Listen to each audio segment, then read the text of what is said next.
En mis vídeos os tengo acostumbrado a retroceder en el tiempo. Si la memoria no me falla, hasta ahora lo más antiguo a lo que hemos retrocedido en la historia de la humanidad fue con la ciudad de Babiloclaudia, que data del siglo II a.C.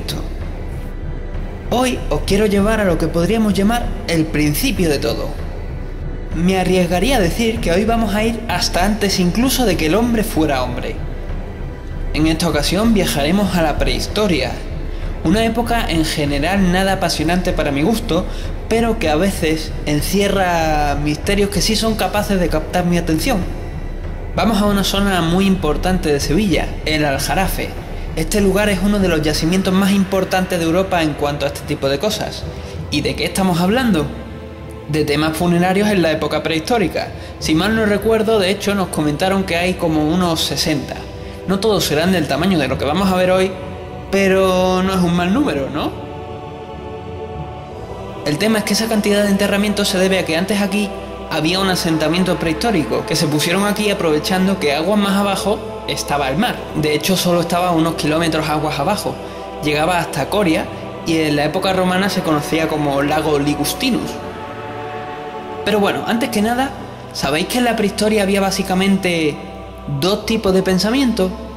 Por esto es por lo que adoro la historia. Somos lo que somos por lo que nuestros antepasados fueron.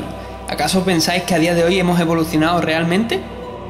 Pues bien, en aquella época estaban por un lado los cazadores, que pensaban que ellos eran parte de la naturaleza y se iban moviendo con ella. Vamos, que de esa gente no nos quedan construcciones sencillamente porque no las hacían. Ellos vivían en cuevas. ¿Os suena de algo a Altamira? Por otro lado estaban los recolectores, que veían la naturaleza como un algo. Ellos estaban ahí y por tanto estaba a su servicio y era suya. Estos sí que construían. ¿Y qué construían? Venga, que esta es fácil. Puede ser que cuando os diga los nombres no tengáis ni zorra de lo que es, pero fijo que algunos términos sí os van a sonar. Hacían menhires, que sencillamente es una roca alargada, clavada en el suelo y que apunta al cielo. De hecho, de ahí vienen los miliarios romanos, que servían para medir distancias en sus carreteras y al mismo tiempo marcar hitos, y que terminaron evolucionando, si así podemos llamarlo, a lo que a día de hoy en España conocemos como mojones. Otro tipo de construcción que había era el cromlech. Esto ya es algo un pelín más complicado porque es lo mismo, solo que más trabajado, ya que son un montón de menhires puestos en círculo. ¿Os suena? Stonehenge en Inglaterra es un cromlech. Podéis leer un montón de cosas sobre esta construcción. Lo cierto es que tan solo creen que saben para qué servían. Sin embargo, todos sabemos que creer no es saber, ¿verdad?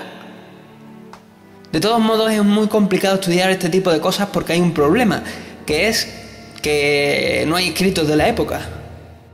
Y un último tipo de construcciones así características que hacían eran los dólmenes. Y este es el que nos interesa hoy porque es el que vamos a ver. Y vamos, como ya os he dicho antes, tampoco es complicado de entender. Un dolmen consiste en una o varias piedras colocadas en horizontal que son soportadas por varias piedras clavadas en la tierra y mirando hacia el cielo. De esa forma conseguían crear una cámara.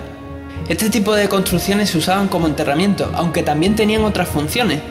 Y es que en aquella época la gente normalmente no se peleaba entre sí, sino que cada facción, cada tribu, intentaba destrozar el mayor número posible de enterramientos de la otra familia. Recordad la forma de pensar que antes os dije que tenía esta gente. La tierra era suya y tener un enterramiento en ella significaba que esa tierra era más suya aún. Perderlos iba a ser como un deshonor o una pérdida de poder, valga la redundancia. Al final, el que hubiese perdido más enterramientos era el que perdía. Como veis, esta gente estaban colgados. Seguramente se lo habrían pasado pipa jugando a Age of Empires.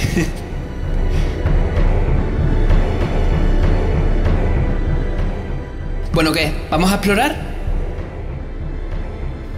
El primer sitio que quiero que veáis es el llamado Dolmen de la Pastora, que se construye alrededor de hace unos 4000 años. Vamos, hacia el 2000 a.C., aunque ahora dicen que es más antiguo.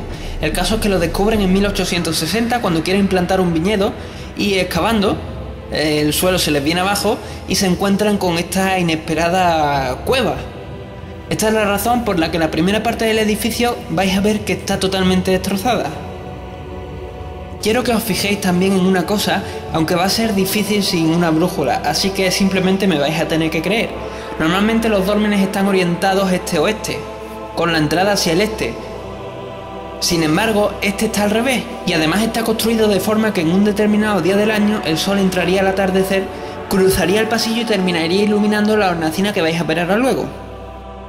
Sea como sea, pese al tiempo y el viñedo, aún queda el corredor de más de 44 metros, siendo el más largo de la península, y separado en 3 tramos por losas que sobresalen a modo de puertas y que terminan en una cámara circular al fondo. El dolmen en sí mismo es algo muy curioso porque recrea el útero materno. Como ya os dije, estas construcciones son de los recolectores. Ellos pensaban que la tierra era suya y por tanto nacían de ella y morían en ella. También es por eso por lo que al morir colocaban los cuerpos en posición fetal. El techo está hecho con grandes rocas traídas desde Gerena, en una época en la que aquí aún no existía ni la rueda. Es cierto que ya estaba inventada y que aunque a ciencia cierta no se sabe quién la inventó, hay quien dice que fue de los fenicios.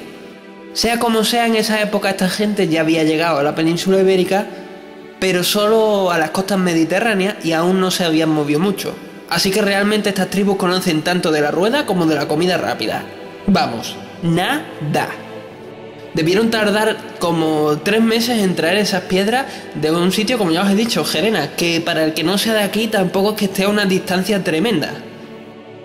Dicho sea de paso, antes de que se me olvide, el tono rojo ese que le veis no es de la roca, sino que la pintaron con sangre animal. Otra cosa curiosa es que si os fijáis en las fechas en las que nos estamos moviendo, que son entre el 3000 y el 2000 a.C., en Egipto o se estaban construyendo o ya estaba acabada alguna de sus famosas pirámides, mientras que aquí, bueno, ¿qué os voy a contar?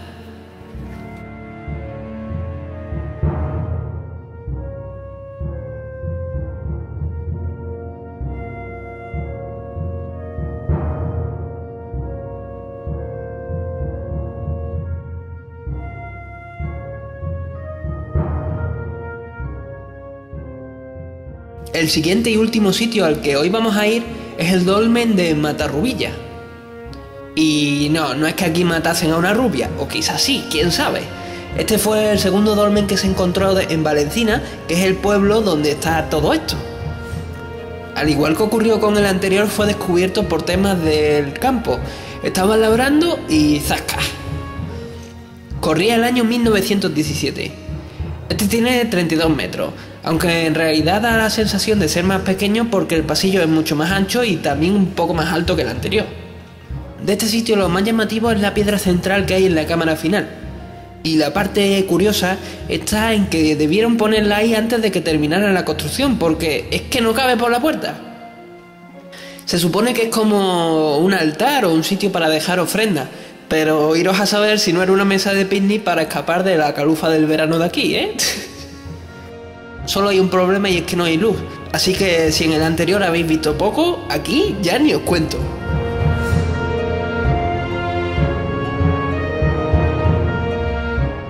Nada, os dejo que ya es hora de comer y me están esperando unas croquetas y unos huevos bechamel de estos que quitan el respiro.